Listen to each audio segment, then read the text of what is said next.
estrategia del día es traída para vos por bloomberlinia.com. Muy buenos días, estrategas. Soy Francisco Aldaya, editor de bloomberlinia.com, y hoy les voy a contar las 3 noticias más importantes para que arranquen su día. Como siempre, no se olviden de darle clic al botón para seguir a este podcast, de compartir este capítulo, de activar las notificaciones y si te gusta lo que hacemos acá de lunes a viernes, ¿por qué no darnos un 5 estrellas?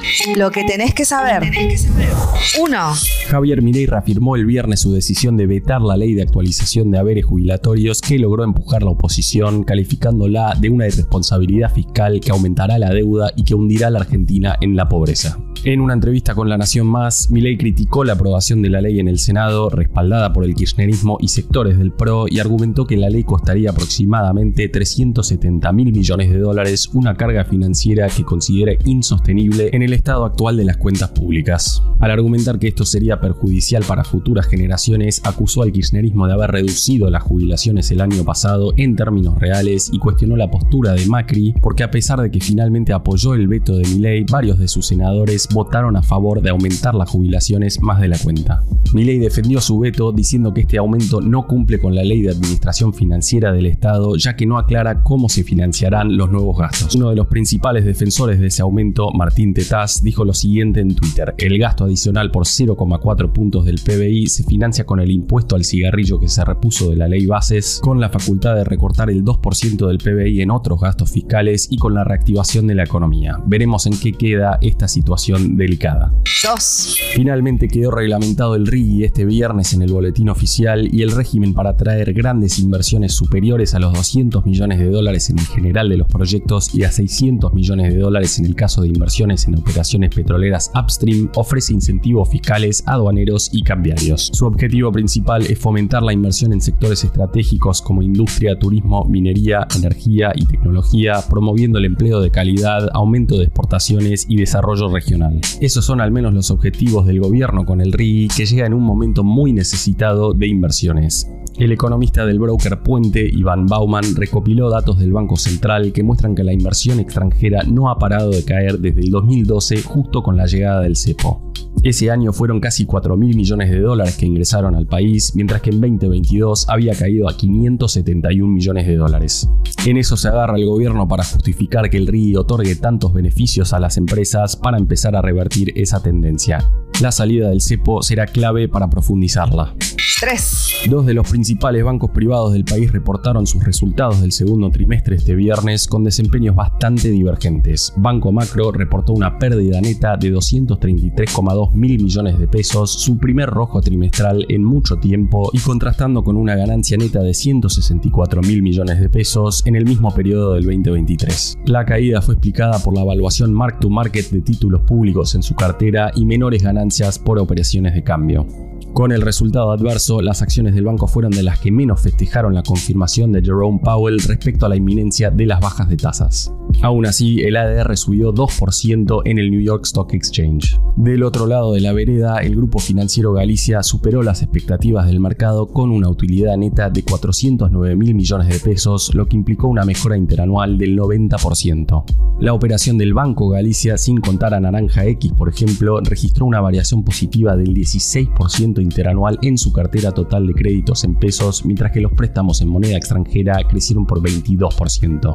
Los UVA, en tanto, crecieron por 12% año contra año. Todo eso llevó a que su ADR volara por casi 5% el viernes. Antes de pasar a la fija, veamos rápidamente cómo van a abrir hoy los mercados. El S&P Merval subió 1,9% el viernes. Fue una jornada verde para las acciones argentinas en Wall Street, con subas hasta 5,5% para despegar y ninguna caída. Los bonos en dólares cerraron con verdes de hasta 1,7%. El dólar blue va a abrir en torno a los 1.350 pesos, el MEP en 1.287 y el contado con liqui en 1.289. El Banco Central, por su parte, compró $1 millón el viernes.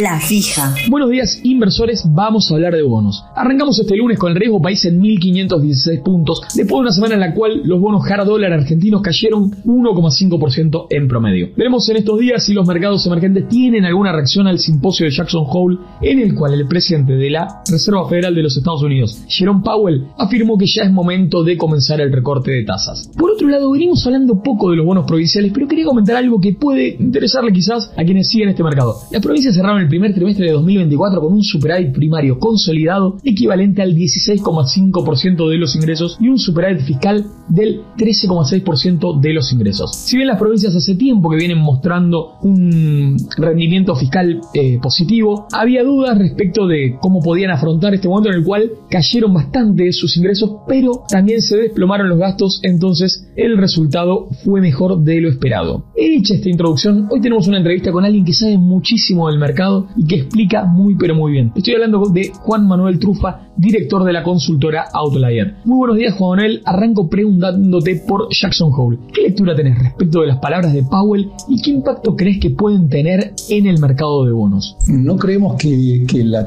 postura de la Fed vaya a ser necesariamente más dovish. El mercado descontaba un sendero, ya le asignaba altas probabilidades a un recorte de 25 puntos, en torno a un 75%, y de ahí en adelante la probabilidad de otro recorte de 25 estaba en un poquito más de 50%, otro recorte de 25 puntos condicional al recorte anterior de 25 y luego recién 50, con lo cual el mercado parece estar considerando una baja, más bien una baja gradual y no tan fuerte. Normalmente el mercado siempre intenta descontar, anticipar las cuestiones y obviamente todo lo que se desvíe de eso va a generar sorpresas y las sorpresas son los que terminan moviendo. Porque en la anticipación no necesariamente se da de golpe, se va dando de manera paulatina y sorpresas ante eso es lo que generan cambios. Con lo cual, a menos que nos sorprendamos con algo fuera de lo esperado, no deberíamos tener mayores impactos o impactos bruscos. Vamos ahora al mercado local y te pregunto concretamente por la parte pesos. ¿Cuáles te parecen los instrumentos más interesantes de este segmento? Respecto a lo que es mercado local y mundo pesos, las respuestas siempre dependen bastante. ¿Por qué? Porque depende mucho, no solamente el perfil del inversor, depende también qué parte de su cartera tiene que administrar. ¿Por qué? Porque si tiene que administrar una parte de su cartera en donde tiene una exposición a tipo de cambio, es una cosa. Si tiene que administrar su cartera en función a la inflación, es otro. Pensemos que una empresa no necesariamente tiene que tener una postura de administración de cartera especulativa, es decir, intentando lograr sacar un provecho respecto de una situación futura. Las empresas normalmente lo que tienen que hacer es administrar su cartera, su tesorería en función de la minimización de riesgos. Entonces depende mucho del riesgo al que está expuesto. Si estamos administrando únicamente capital de giro que está expuesto a depreciación en términos inflacionarios, bueno, quizás tengamos que utilizar algún instrumento SER. La curva SER estuvo muy barata, producto de un sell-off a partir de una charla que tuvieron con el ministro de Economía hace ya como un mes y algo, en donde se produjo un sell-off interesante de la curva SER, priorizando la curva LCAP, y dejó muy baratas, muy barata la curva SER. Después de ahí hubo un reacomodamiento y hoy entendemos que está en valores razonables como para tomar cobertura. Cada empresa dependerá del horizonte, la duration que tenga que utilizar para cubrir, pero lo que puede llegar a hacer es replicar medianamente la curva a partir de 2 puntos y posicionarse en dos bonos como para ir cubriendo un promedio de duration de curva. Si por el contrario la cobertura tiene que ser mínima de tasa, sin necesariamente una exposición inflacionaria, la curva del LCAP, si bien ha tenido un rally bastante fuerte, el gobierno parece centrado en intentar dejar por el momento las tasas ahí. Con lo cual, la curva del LCAP bastante nutrida a partir del cambio de operatividad del gobierno, cuando empezó a hacer licitaciones periódicas. La curva de LECAP ofrece, la verdad, que un buen mercado como para que puedan cubrirse. También hay fondos que operan en la curva de LECAP, que operan un poco como si fuese prácticamente un money market, y con lo cual pueden ofrecer una buena solución de administración de cartera para las empresas. Y después tenemos las empresas que tienen exposición a tipo de cambio. A ver, una empresa puede tener incluso todas estas exposiciones, ¿no? Pero bueno, en la parte de exposición a tipo de cambio, hoy principalmente vemos mejor que una cobertura vía dólar link, el armado de alguna posición con LECAP y futuros, de esa manera cubrirse contra tipo de cambio. Hasta los últimos días lo veníamos mostrando como barato, dada el nivel de la curva del LECAPS y el nivel de la curva ROFEX. La curva ROFEX por debajo de la curva del LECAP, o a veces un poquito por debajo, a veces un poquito más por debajo. Eso lleva a poder armar una cobertura contra tipo de cambio bastante barata en términos relativos con dólar link, cuando normalmente eso estaba invertido, ¿no? La curva implícita de LECAP de ROFEX venía por encima de la de LECAP, y eso hacía más costoso, bastante más costoso que ahora la cobertura. Entonces se puede armar cobertura contra tipo de cambio con costos bajos. ¿Por qué hay costos bajos? Y bueno, porque evidentemente las señales que ha dado el gobierno y el alineamiento que ha generado el gobierno en pos de no vamos a devaluar en este momento, hay más cepo por más tiempo, ha tenido un reflejo en el mercado y ha puesto las cosas como las ha puesto. Es cierto que se está viendo un poquito más de cobertura en estos últimos días en ROFEX, ha aumentado el interés abierto. Ahora, también es necesario aclarar que estamos entrando en la última semana del mes, donde normalmente las operaciones de rol de posiciones que siempre están cubiertas aumentan el volumen y suele aumentarse el interés abierto. Pero bueno, eso no implica que la cobertura no esté barata como mencioné antes. Con lo cual ahí repasamos lo que es fondo pesos nominal, cobertura contra inflación y cobertura contra tipo de cambio o cobertura contra devaluación. Y en lo que refiere a la curva hard dólar soberana argentina, ¿tienen alguna preferencia particular?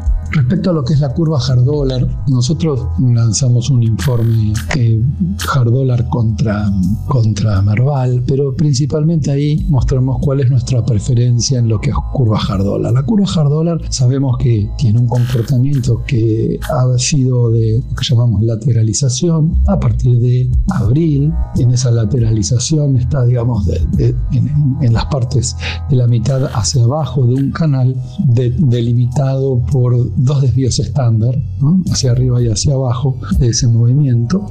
Creemos que esa lateralización desde hace bastante tiempo se da producto de que el mercado está esperando mayores precisiones y medidas de mayor impacto. Se vio que no era la ley bases lo que el mercado estaba buscando para que la deuda siga incrementando su valor, sino que estaba esto más centrado en una medida del tipo levantamiento del cepo o proxies de eso. No me refiero a proxies, cosas que sean parecidas, sino en los caminos previos que llevan a un levantamiento del cepo. Esto es algún relajamiento importante en las condiciones que se producen en las restricciones cruzadas y otro tipo de cosas. En la medida que esto no se dé, es poco probable que veamos un crecimiento en la curva hard dólar. No obstante, en el posicionamiento de cara a esperar una solución o una resolución con respecto a esto, vemos el 35 como el mejor por cuestiones de paridad, por cuestiones de current yield que tendrá a partir del año próximo, también porque es una plaza que no está tan concurrida como lo es la del 30, si bien principalmente se opera sobre la L30, es lógico que haya este arbitraje contra el GD30, con lo cual vemos al 35 por esas condiciones como el mejor para digamos, tomar posición en curva hard dólar en estos momentos. Te pregunto apuesto ahora por la curva hard dólar, pero de ONs. Algunos colegas tuyos plantean que hay una sobredemanda empujada por el cepo por este tipo de instrumentos. ¿Vos crees que eso pasa también? Y en caso de que lo creas, ¿crees que hay algún riesgo asociado a los corporativos por esto mismo? Bueno, acá hay un lindo tema en cuestión. ¿Por qué? Porque hay opiniones divididas. Nosotros entendemos que el mercado corporativo claramente está influido por el cepo, donde hay un montón de cobertura que no tiene dónde alocarse, o mejor dicho, pesos que tengan que cubrirse que no tienen dónde alojarse, con lo cual, y también dólares, ¿no? Dólares. Entonces eso ha dado que el mercado corporativo rinda los niveles que rinde, que habida cuenta del nivel de lo que rinde la curva soberana, parecen bastante disociados respecto de esta. El problema es que hay algunas aclaraciones para hacer, y es que la curva soberana está muy golpeada por el cepo y no tanto por las condiciones de repago que pueda llegar a tener el gobierno. ¿Por qué digo esto? Porque el primer approach sería pensar que ante un levantamiento del cepo podría llegar a haber una corrida sobre los bonos corporativos, dado que es en el único lugar en el que se pudieron refugiar, y eso deprimió la curva de tasas. Ahora, si se produce una baja importante del riesgo país, ¿dónde se ubicaría la curva corporativa, digamos, en línea con países comparables? Y ahí es donde entra lugar para el caso que argumenta, ojo, porque la curva corporativa no estaría tan cara como uno podría llegar a pensar si es que se produce un levantamiento del cepo y digamos, una normalización de la economía. Con lo cual, ahí hay dos posiciones encontradas. Creemos que las dos pueden ser válidas con una cuestión de temporalidad, como todo. Quizás no estamos de fondo, estamos alineados con que las curvas corporativas no estarían tan caras como uno piensa, y de corto entendemos que va a haber un movimiento. O sea, el recorrido que puede tener la curva le puede dar la razón a las dos partes. A la primera, en cuanto a que haya un poco de corrida y esa curva sufra, y a la segunda en que se alinee luego a la región. Entonces ahí es más un tema de timing más que un tema de fundamentals. Quizás si esto se da, no sería necesario tener que hacer administración de esto si es que la curva corporativa ante un evento de levantamiento del cepo termina en los mismos niveles en los que está. Te pregunto por último por el canje contado con Liquimep, que hace un tiempo ya que está negativo, hay momentos en los cuales se pone neutro y vuelve a terreno levemente negativo. ¿Qué lectura tenés al respecto de esta dinámica? Con respecto a lo que es el canje tuvo, desde que salió la reestructuración hecha por Guzmán, tuvo 5 episodios, los cuales tocó el terreno negativo, salvo uno, digamos que está repartido. 3 han tenido bastante duración y 2 fueron simples agujazos donde fue hacia abajo y volvió. La diferencia quizás ahora la tenemos en que esto está teniendo desde principios de abril un comportamiento sistemático hacia la baja. Recién ha pegado ahora en agosto la vuelta, luego de recorrer bastantes días el terreno negativo, ha cerrado casi en torno a 0,029 el día de ayer. Creemos que el canje lo que tiene es, primero, un componente de expectativa de normalización y de posicionamiento local, producto de un montón de cuestiones que fueron realmente bastante bien vistas por el mercado con respecto a lo que ha hecho el gobierno, quizás un poco de posicionamiento a través de posiciones locales en lo que es deuda, legislación local, y que haya hecho que el CCL esté más ofrecido respecto al MEP, y eso ya ha comprimido el canje, y también el efecto del blanqueo. Entonces, el efecto blanqueo, pago de impuestos y blanqueo han ayudado también, ¿no? Que haya, por esos 3 factores, que haya más oferta de CCL, que haya comprimido esto. También dependerá si las intervenciones que hace que el BCRA las hace todas, no necesariamente las hace todas en la plaza de CCL, con lo cual también puede verse presionado por ese lado, dado que si el gobierno opera más que CCL para estabilizar o para esterilizar los dólares que ha comprado en el MULC, quizás todo esto contribuye. Normalmente, el promedio indica que debería estar en la banda entre 2,5 y 5, eso es el promedio. Quizás de normalizarse condiciones hoy, tendríamos que ver, dado el perfil de gobierno que hoy tenemos, quizás tengamos que ver un nivel más abajo y nos tengamos que acostumbrar a un canje que esté por debajo del 2,5 y no por encima del 2,5 la línea del 5.